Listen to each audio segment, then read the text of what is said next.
గుజరాత్లోని రాజ్కోట్లో భారత వైమానిక దళానికి చెందిన సూర్యకిరణ్ ఏరోబాటిక్ టీం తొలిసారి నిర్వహించిన గగనతల విన్యాసాలు ఆకట్టుకున్నాయి.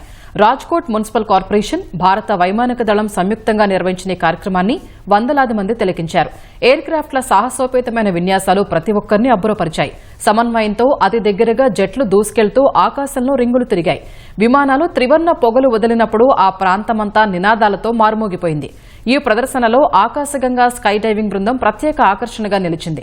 వారి సాహసోపేతమైన ఫ్రీ ఫాల్ ప్రేక్షకుల్ని మంత్రముగ్ధుల్ని చేసింది. ఈ కార్యక్రమంలో ఐఏఎఫ్ కు చెందిన బ్యాండ్ బృందం సంగీత ప్రదర్శన నిర్వహించింది.